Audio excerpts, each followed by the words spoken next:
창세기부터 계시록에 있는 말씀까지 하나님은 우리에게 복을 주시기를 원하십니다.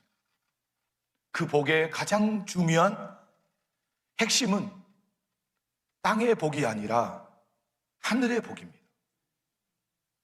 땅의 복도 하늘의 복을 이루기 위해 주시는 복입니다. 그 땅의 복이 메인 복이 아니라는 사실입니다. 그러려면 하나님이 하시는 일이 있습니다. 저와 여러분이 해야 될 일이 있습니다. 하나님이 하시는 것은 복을 약속하십니다. 그리고 그 복을 저와 여러분에게 때가 되매 복을 선물로 주시는 그 일을 하시는 분이 여호와 하나님이십니다. 저와 여러분이 할 일은 뭐냐? 하나님이 복 주실 수 있도록 그릇을 준비해야 됩니다. 또 하나는 하나님이 복을 주실 수 있도록 하나님의 마음에 맞는 준비가, 삶이 저와 여러분에게 있어야 된다는 거예요. 산상수훈, 특별히 이 팔복의 말씀을 주신 목적은 시작도 천국이요, 과정도 천국의 준비요, 마지막도 천국에 들어가는 것입니다. 그래서 예수님이 저와 여러분에게 가르쳐 주시고 전해 주신 복음은 천국 복음입니다. 주님이 팔복의 말씀을 제자들에게 주셨을까? 왜 제자들에게 이 팔복의 말씀을, 산에 올라온 제자들에게 이 말씀을 은혜로 주셨을까? 주님의 온 마음은 새 예루살렘 성에 들어가는 믿음의 여정을 준비하여서 그 복을 꼭 받게 해주시기 위해서, 이 천국 복음을 받으려면 준비가 필요한데 그게 뭐냐? 제자가 되는 거예요. 무리로서는 이 복음을 받을 수 있다? 없습니다. 제자로 준비되어야 이 복음을 받을 수 있고 이 복음을 살아내는 그런 저와 여러분이 될 수 있다고 그랬습니다. 이 천국 복음은 구원받을 천국을 준비하는 믿음의 여정이다, 이렇게 분명하게 말씀해 주셨습니다. 삼위 하나님이 주신 천국 복음이고 예수 그리스도께서 주신 천국 복음이기에 항상 세 개의 덩어리로 우리에게 허락해 주시는 거예요. 첫 번째는 천국 복음을 믿는 믿음의 뿌리가 저와 여러분에게 있어야 된다 그랬습니다. 믿음의 뿌리는 심령이 가난한 자가 되는 것이다 그랬어요. 여호와 하나님이 아담을 만들었던 땅의 흙이 되는 것이다, 먼지가 되는 것이다. 이것이 하나님의 뜻을 이루어가는 원점이다 그랬습니다. 먼지가 되지 않으면 이 천국 복음의 말씀을 절대로 받아들일 수가 없는 거예요. 먼지는 물기가 0.1%도 없는 게 먼지. 내가 물을 가지고 있으면, 내가 물을 가지고 있다고 생각하면 절대로 사모함이 없어요. 목이 말라야 우물을 찾게 되어 있어요. 심령이 가난한 자가 되어야 천국 복음의 말씀에 올인하게 되는 좋은 땅이 되는 것입니다. 이게 천국의 시작이라 그랬습니다. 두 번째, 예수님이 가르쳐 주신 천국 복음의 덩어리는 믿음의 나무라 그랬습니다. 믿음의 나무와 같다. 믿음의 나무를 6단계로 우리에게 가르쳐 주십니다. 믿음의 나무의 첫 번째 단계가 뭐냐? 애통하는 자가 되는 것이다 그랬습니다. 저녁이 되었으면 아침이 되는 회개하는 믿음으로 진행해 가야 된다, 이거를 우리에게 가르쳐 주셨어요. 그래서 믿음의 나무의 첫 번째 단계가 뭐냐? 회개. 두 번째 단계가 뭐냐? 온유한 자가 되는 것이다 그랬잖아요. 온유한 자는 말씀을 먹는 자예요. 말씀을 받아 먹는 자예요. 다르게 이야기하면 말씀을 사랑하는 자예요. 시편 1편 2절에도 복 있는 자는 여호와의 율법을 즐거워하여 주야로 묵상하는 자다 그랬잖아요. 천국 복음을 믿는 건강한 좋은 나무가 되려면 회개 후에 말씀을 사랑하는, 말씀을 묵상하는 믿음이 더해져야 된다. 천국을 시작했다면 이제 천국을 계속 이루어가는 것이고, 영원한 천국을 저와 여러분이 이 땅에서 준비하는 자로 사는 것이다. 이복에서부터 칠복까지는 천국을 준비하는 거예요. 여러분, 믿음으로 잘 준비해서 좋은 나무로 계속 건강하게 자라가고 성장하는 우리 모든 식구들이 다 돼야 될 줄로 믿습니다. 천국 복음을 믿는 믿음의 나무, 세 번째 단계는 의에 줄이고 목마른 자가 돼야 된다. 의에 줄이고 목마른 자는 다른 자가 아닙니다. 십자가 지고 주님의 뒤를 따라가는 자예요.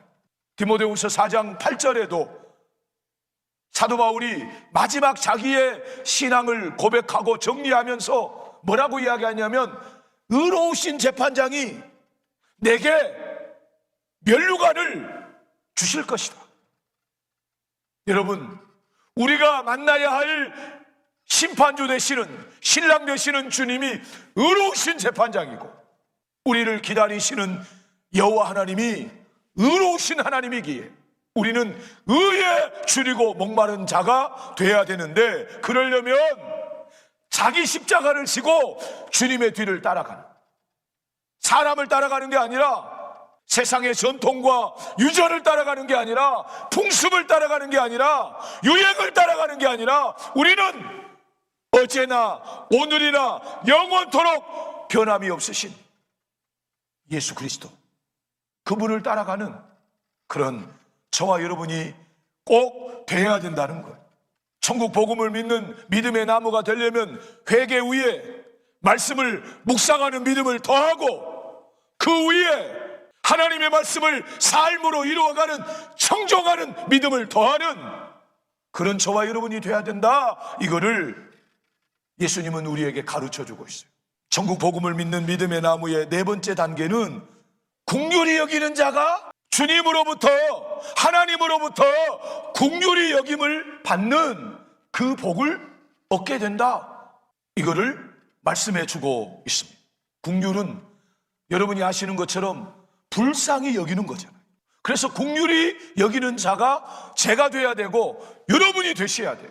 주님의 마음으로 나에게 좀 잘못하고 좀 해를 끼치고 내 마음을 아프게 하고 이런 사람을 주님의 마음으로 용서하고 사랑하는 자가 긍휼히 여기는 자예요. 주님이 나에게 해주신 것처럼, 주님이 여러분에게 해주신 것처럼 용서해 주시고 또 용서해 주시고 기다려 주시고 참아 주시고 사랑해 주시는 것처럼, 요한복음 13장 1절 말씀처럼 주님이 우리를 사랑하시되 끝까지 사랑하신다 그랬잖아요. 이게 긍휼히 여기는 거예요.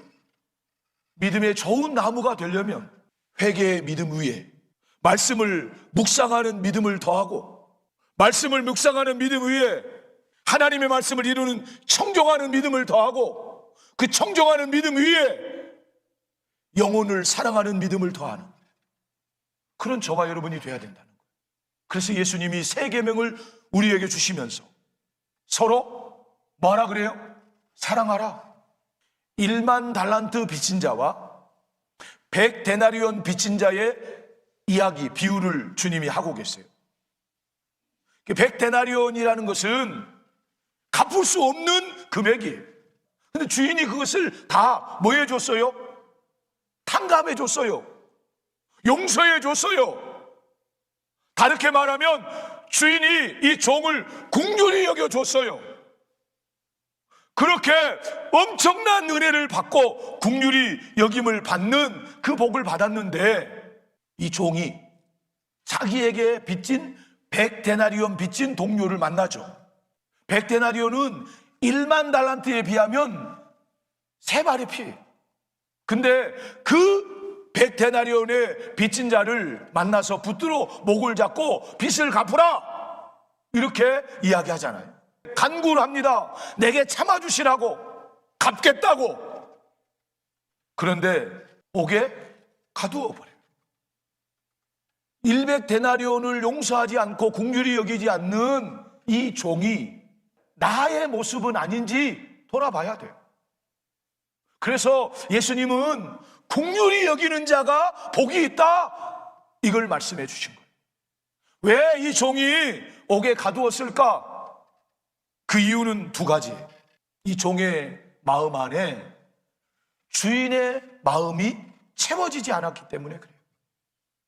여러분, 우리도 긍휼히 여기는 자가 되려면 주님의 마음이 저와 여러분에게 채워져야 나를 힘들게 한 사람을, 나를 욕한 사람을, 나에게 피해를 준 사람을, 내 눈에 눈물을 쏟게 한 사람을 긍휼히 여기며 용서하고 사랑하는 그 역사가 저와 여러분에게 있게 될 줄로 믿습니다.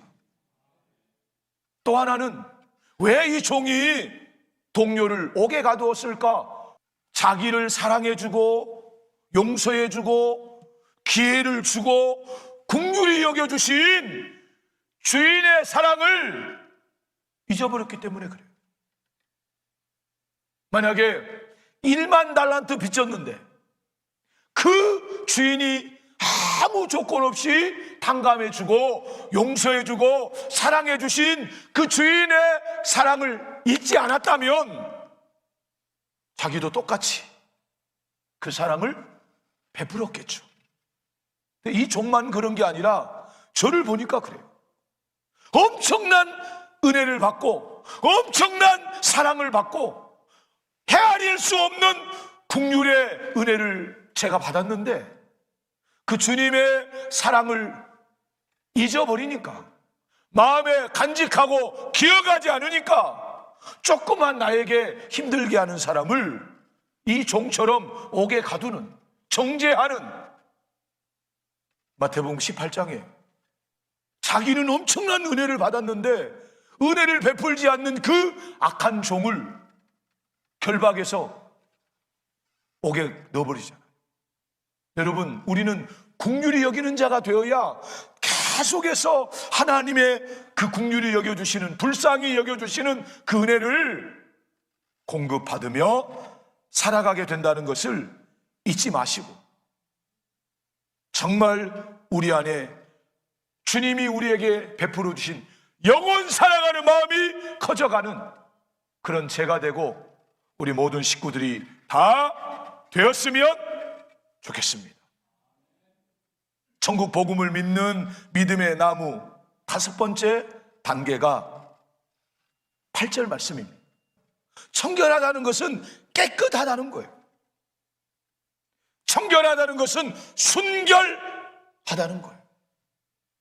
그럼 저와 여러분이 이 땅에서 천국을 준비하고 천국에 들어가는 그 영원한 복을 받기 위해 저와 여러분 안에 커져가야 할 믿음의 나무가 어떤 나무냐? 저와 여러분이 날마다 세상에 살아가는 삶 속에 구별된 자가 돼야 된다는 거예요. 가정과 교회와 여러분 한 사람 한 사람의 최고의 능력은 다른 데 있지 않습니다. 거룩에 있습니다. 세상 사람들은 돈이 능력이에요. 자기 어떤 권력이 능력이에요. 성도와 교회는 거룩이 능력입니다. 왜 거룩이 능력일까요? 거룩해야 하나님이 함께 하십니다. 거룩해야 하나님이 사용하십니다. 거룩해야 하나님이 일하십니다. 사랑하는 성도 여러분, 우리는 날마다 마음이 청결한 자가 돼야 되고 구별된 삶을, 세상과 구별된 삶을, 죄와 구별된 삶을 살아가는 그런 제가 돼야 되고 우리 모든 식구들이 다 돼야 될 줄로 믿습니다. 그러면 마음이 청결한 자가 되고 거룩하고 구별되는 가장 중요한 핵심이 뭘까? 나를 비워야 돼. 빈 그릇으로 만들어야 돼. 그래서 디모데 후서 2장 21절에 보면 큰 집에 많은 그릇이 있는데 자기를 깨끗하게 하면 주인의 쓰심에 합당하게 된다 그랬습니다. 나를 비워야 우리는 마음이 청결한 자가 되고 거룩하고 구별된 자가 되어서 하나님이 붙잡고 쓰시는 모든 선한 일에 준비함이 되는, 모든 선한 일에 준비함이 되는 게 뭘 의미할까요? 천국을 준비하는, 상급을 준비하는, 하늘의 영광을 준비하는 그런 저와 여러분이 된다는 거예요. 마지막 천국 복음을 믿는 믿음의 나무 6번째 단계는 9절 말씀입니다. 화평케 하는 자는 복이 있다. 그러면 저와 여러분이 좋은 나무가 되려면, 건강한 나무가 되려면, 하나님의 마음에 합한 나무가 되려면 화평케 하는 자가 돼야 된다는 거예요. 화평케 하는 자가 누구냐? 빌립보서 2장을 보면 하나님과 우리 사이를 하나로 연결해 주시고 막힌 담을 헐어주시고 화평케 하는 자가 예수님이십니다. 그러면 화평하게 하는 자가 누구냐? 예수님 닮은 사람입니다. 예수님과 연합된 사람입니다. 주님이 뭘 기뻐하시느냐? 자기와 화목하게 되는 것, 하나로 연합되고 평화를 누리는 것. 화평하게 하는 자가 누구냐? 하나님의 법과 질서를 잘 지키면서 예수 그리스도와 연합되는 자가 화평하게 하는 자예요.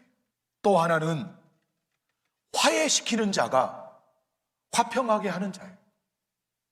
나는 하나님의 법과 하나님의 질서를 지키면서 예수 그리스도와 연합하는 자가 되고, 또 주님께 떨어져 있는 자를 화해시키는, 다른 사람을 주님과 화목하게 하고 화평하게 하는 그런 자가 저와 여러분이 돼야 된다. 그런 자가 복이 있다. 그러면 다른 사람을 화해시키는 자는 고린도후서 11장 2절에 보니까 우리가 예수 그리스도께로 그 사람을 계속 중매해야 된다. 중매쟁이의 역할을 잘 감당해야 된다. 법과 질서를 내가 잘 지켜서 화평케 하시는 예수님과 연합되는 것이 화평하게 하는 자가 되는 것이고, 예수님께 분리되어 있는 자를 계속 예수님께로, 한 남편인 예수님께로 중매하는, 다르게 이야기하면 전도하는 자가, 예수님을 전해주는 자가 화평하게 하는 자다. 그런 자가 복이 있다. 이렇게 말씀해 주고 있어요.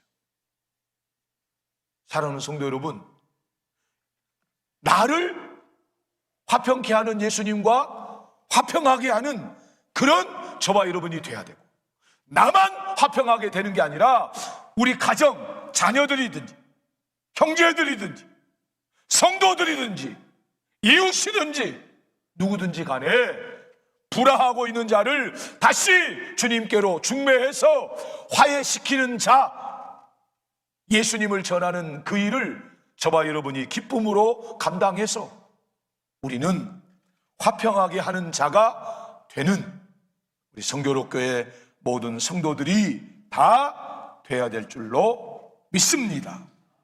여러분, 화평케 하는 능력은 오직 십자가에 있습니다. 꼭 기억하십시오. 화평케 하는 자가 참 이스라엘입니다. 화평하게 하는 자가 하나님의 아들입니다. 그래서 9절에 이렇게 말씀하죠. 그들이 하나님의 아들이라 일컬음을 받을 것이며, 일컫다, 이거는 두 가지의 의미가 포함되어 있어요. 하나는 뭐냐? 이름을 짓다, 그런 의미가 있고, 또 하나는 이름을 부르다, 이런 의미가 있어요. 약복강에서 기도할 때 야곱의 이름을 이스라엘로 이름 지어줍니다. 이름을 바꿔주십니다. 불러주신 것은 아닙니다. 어디서 불러주시느냐?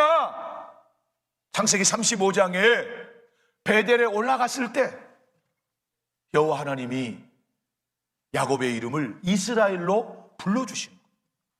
여러분, 하나님께서 저와 여러분의 이름을 하나님의 아들이라 불러주시면 저와 여러분이 이제 새 예루살렘에 초대받는, 들어가는 그 일이 우리 모두에게 이루어지게 된다는 거예요. 사랑하는 성도 여러분, 그래서 가장 중요한 게 뭐냐? 믿음의 나무의 삶을 사는 거예요. 믿음이 시작되는 뿌리는 심령이 가난한 자가 되어야 된다. 믿음의 나무가 되는 것은 6단계를 이야기하고 있어요. 천지창조가 6날에 이루어진 것처럼 첫째 날이 둘째 날로 이어지고, 둘째 날이 셋째 날로 이어지고, 셋째 날이 넷째 날로, 다섯째 날로, 여섯째 날로 이어져야 일곱째 날의 복에 들어갈 수 있는 것처럼 우리도 애통하고 온유하고 의에 줄이고 목마르고 긍휼히 여기고 마음이 청결하고 그리고 화평하게 하는, 화평케 하시는 어린 양 예수 그리스도와 연합되는 그런 저와 여러분이 되어서 하나님이 주시는 복을 받고 준비하고 이루어가는 우리 성교로교회 모든 성도들 다 될 수 있기를 주님의 이름으로 축복합니다.